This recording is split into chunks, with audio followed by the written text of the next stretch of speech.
Shalom. Tema saat ini tentang mengatasi sengketa, konflik, dan perang yang terdapat dalam kitab Yakobus pasal 4. Dan sebagai ayat pokok yaitu dalam kitab Yakobus 4 ayat 1. Dari manakah datangnya sengketa dan pertengkaran di antara kamu? Bukankah datangnya dari hawa nafsumu yang saling berjuang di dalam tubuhmu? Dalam perikop pasal 4 ini berbicara tentang sengketa dan konflik.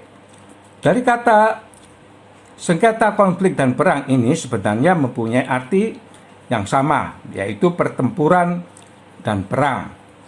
Bisa berarti perang kata-kata, perang pendapat, dan lain sebagainya.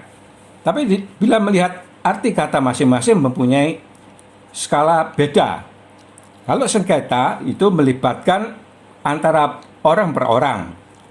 Konflik melibatkan lebih banyak orang yang terlibat dalam sengketa tersebut.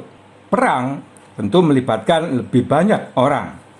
Kekasih Tuhan, bila kita melihat bahwa kita sebagai umat manusia, kita mempunyai hubungan antara sesama atau perorangan, tentu bisa diharapkan hubungan yang baik, yang bisa berdampak ke dalam skala yang lebih besar atau yang lebih luas.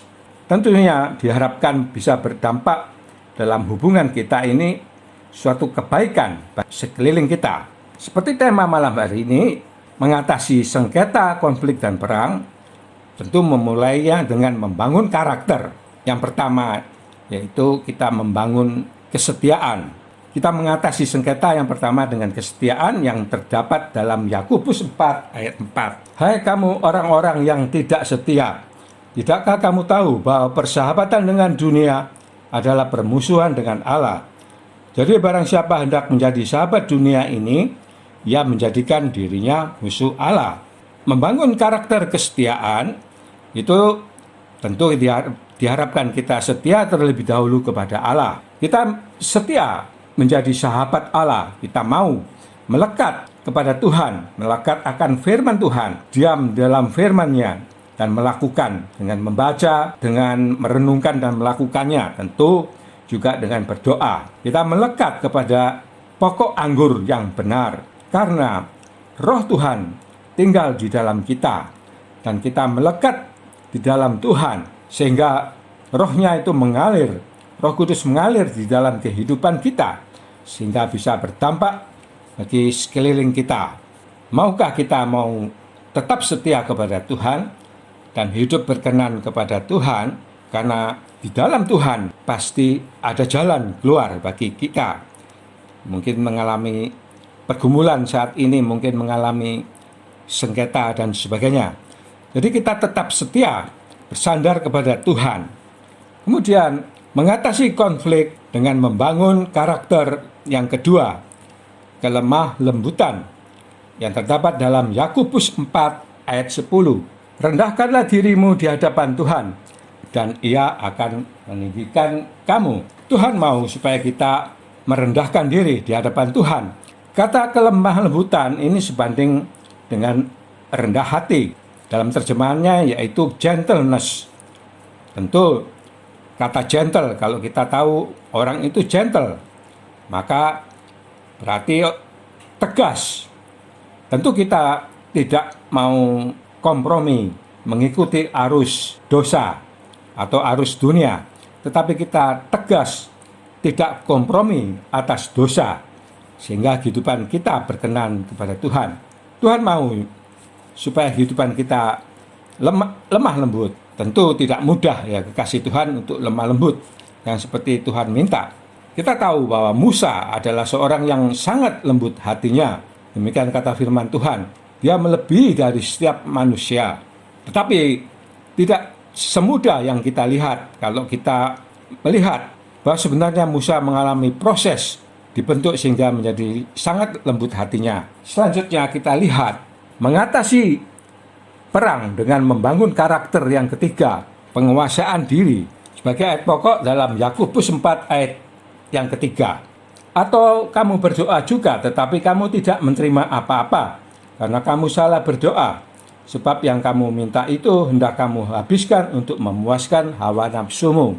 Penguasaan diri dalam kata artinya yaitu memuaskan hawa nafsu, hedonis. Hedonis yaitu menuruti hawa nafsu yang tidak sesuai dengan kehendak Tuhan. Perang yang paling berbahaya yaitu perang melawan hawa nafsu diri kita masing-masing. Karena apa? Karena setiap kita dimintai pertanggungan jawab kelak dari Tuhan apa yang kita lakukan. Untuk itu kita menguasai diri sesuai apa yang Tuhan mau. Tentu dalam memuaskan hawa nafsu sendiri dengan hedonis itu tentu tidak berkenan karena dihabiskan dengan seturut kesukaan dunia. Kita tahu arti kata hedonis, tetapi Tuhan mau supaya kita mempunyai hidup yang seturut kehendak Tuhan. Apakah berarti sebagai orang percaya, orang beriman tidak boleh mempunyai keinginan? Oh, tentu tidak.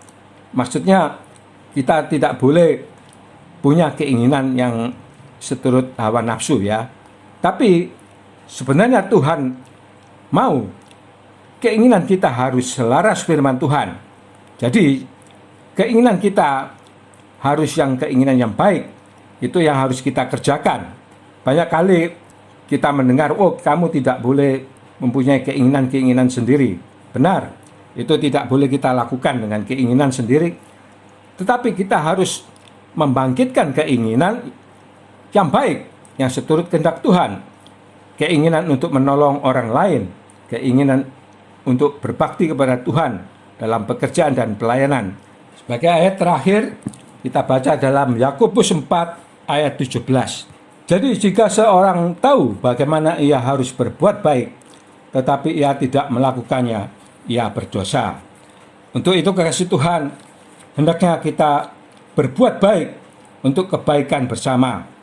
Baik untuk diri kita sendiri, demikian juga baik untuk orang lain. Sehingga kehidupan kita bisa berdampak positif, berdampak kebaikan bersama, menjadi berkat bagi sekeliling kita. Amin.